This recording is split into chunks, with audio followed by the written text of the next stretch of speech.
as you look at your goals and dreams, and I want you to expand them, and it's very important to realize that I found that most people fail in life, not because they aim too high and miss. Most people fail in life because they did just like I did for so many years. They aimed too low and hit. They didn't believe in themselves. So I want you right now, as we begin to think about the lessons and all the things that you've experienced and all of the comments and stories and strategies and lessons that you've had, I think it's time to revisit and look at your goals and dreams, and let's raise the bar. I remember as a kid, we would be in the backyard and we would play jump, and somebody would get on one side of the stick, my sister and then my brother, we would run and we'd jump over it. And then they say, raise it up a little bit higher. We have to back up and we would run and we'd jump over it again. And then we'd say, raise it up a little higher. And the higher it got, we had to begin to change our approach and how we were going to get over the bar. And that's the same thing in life. And so right now, I want you to think about your goals and dreams as you begin to raise them a little higher. And I want you to say with me, it's possible. It's possible. You know, the easiest thing that I do is speak and train people how to speak. Go into prisons and juvenile detention centers, into high schools and colleges. Speak before thousands of people. I can do that in my sleep. Let me share with you the most difficult thing I've ever done in my life. And it took me years to do. And that was to believe that it was possible. To believe that I can do it. Given my circumstances, born in an abandoned building on a floor, being adopted, being labeled educable mentally retarded, failing twice in school, no college training, never worked for a major corporation. To believe that I had something of value to say, that somebody would want to listen to me, to believe that somebody would pay me to talk to them. Have you ever thought about something you wanted to do and you talk yourself out of it? I remember going to see Zig Ziglar, who I consider the #1 motivational speaker on the planet, and Dr. Norman Vincent Peale when he was alive, and Robert Schuller. I used to see them and I would be so pumped up and inspired after hearing Jim Rohn, who recently passed, one of the great motivational speakers of all time, and Charlie Tremendous Jones. And I would go to my car pumped up, saying, yes, yes, yes, I can. And then after a while, my mental condition would kick in. I would say, Les Brown, you can't do that. You don't have a college education. Les Brown, you can't do that. You don't even know who your parents are. Les Brown, you can't do that. You failed twice in school. Come on. Ever thought about something you wanted to do and you talk yourself out of it? There's a proverb that says, if there's no enemy within, the enemy outside can do us no harm. That's why it's important that you make it a point every day to review these lessons, to get them deep, not only in the conscious mind, but the subconscious mind, and get them in your spirit. Well, how often should I do it? Do it until you are producing the results. That's how often you should do it. And you never stop, because once you stop, that's when those negative thoughts will come back. Once you stop, that's when you will begin to doubt yourself. Once you stop, I'm telling you what I know. Yes. Every day, it's a selling job on you. It's possible. I can do this. I can make this happen. No matter how bad it is or how bad it gets, I'm going to make it.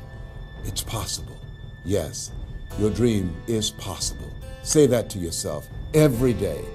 Feed your mind with words that you write and words that you hear and words that you speak to yourself.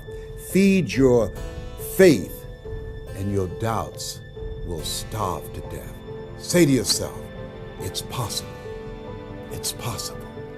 It's possible. Even when you have no evidence to point to, say to yourself, it's possible. There's nothing as powerful as a made-up mind. It's a struggle sometimes to do that, especially when you have people around you telling you that it's not possible, that you can't do it. And they're constantly pointing out your failures of the past, constantly reminding you of all of the things that you don't have going for you. I'm reminded of the story of the two little boys that were playing on some ice during the winter. And as they got further out on this ice, one fell through the thin ice and And so the little fellow that was still on top of the ice, he was trying to save his little buddy. And he couldn't reach him. He was trying to pull him. He could see him through the thin ice as he got further away from him, struggling. And he couldn't reach him, and he's trying to break the ice, and he couldn't do it. And he looked around, and he saw a tree in the distance, and he ran, and he got up on the tree, and he pulled and broke down an enormous-sized branch and came back and savagely began to beat that ice and broke it. And miraculously, he saved his friend.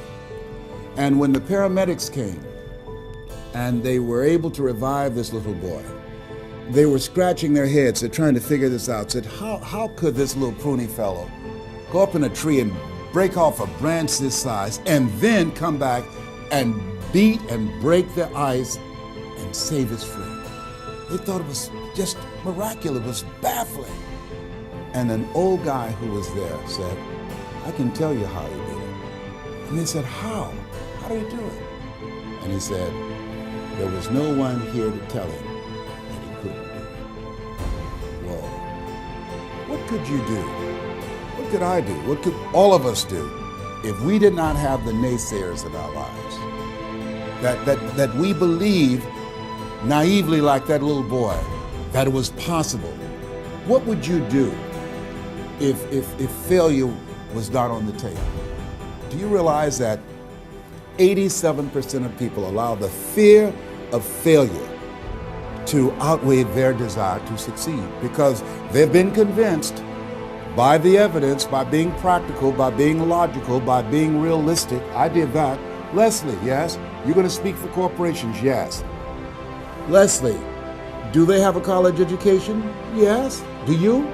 Wesley, you know that I don't have a college education. Leslie, are these people experienced? Yes. Are there people with PhDs and MBAs that they could choose rather than choose you? Yes. So you don't have a college education. You have no experience. You're talking about becoming a speaker, and they're going to reach over people with PhDs and MBAs and years of experience and choose you. Are you being realistic? Come on, Leslie. Come on, Leslie. You can't do this. My brother, he's a wonderful person. And he constantly reminded me that I couldn't do what I'm doing now. But that really wasn't the bad part.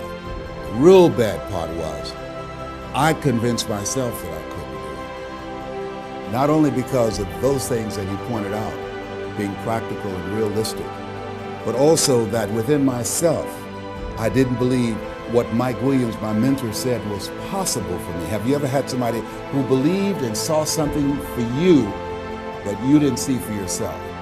And here's how I escaped that. I discovered that sometimes you have to believe in somebody's belief in you until your belief kicks in.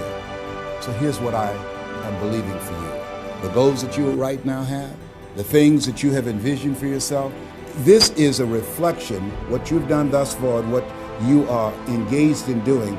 It's what's possible for you right now. But there's even more. You don't even know what's in the future. Eye has not seen, ear has not heard. If you believe in yourself, if you constantly remind yourself after every defeat, after every setback, every time you get knocked down, I've got a saying, if life knocks you down, try and land on your back, because if you can look up, you can get up. See, a lot of people, because of failure, they stop believing. Let me share something with you. You will fail your way to success. Yes. 8 out of 10 millionaires have been financially bankrupt. You will fail your way to success. It doesn't matter how many times you fail. It doesn't matter how many times people tell you that you can't do it. It doesn't matter if you don't have a dime in the bank.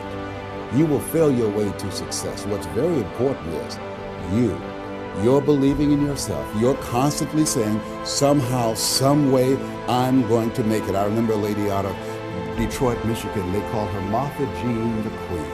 And she had a motivational message she gave all the time on the radio. And the question she would ask was, do you really want to win? Do you really want to win? And she said, if you really want to win in life, you've got to believe in yourself when no one else does. You've got to believe in yourself. See, it's easy to believe in yourself and to have faith if you have a good bill of health, if your relationship is working out fine, if you have money in the bank, if you have a secure job, if your mortgage note is paid current, if the children are acting like they have good sense. It's easy. If you go to a doctor, they say, oh, you're doing real good, I'll see you next year. It's easy to have faith then. Let me tell you when it's really tough to have faith. When you lose your job, when you lose your retirement, when you go to the doctor and they look at you and say, you have cancer. Cancer is the most feared word in 7 different languages. That's when it's tough to have faith then. And that's when you need to call on your faith then. They said faith is the oil that takes the friction out of living. That's when you need to believe in yourself then and judge not according to appearances and say to yourself, it's possible. It's possible. I can make it. It's possible. I'm going to get through this. It's possible. I'm not going to allow this to get the best of me. Yeah. I don't know what you're up against. I don't know what you're facing, but here's what I do know. You've got something special. You've got greatness in you. And I know it's possible that you can live your dream.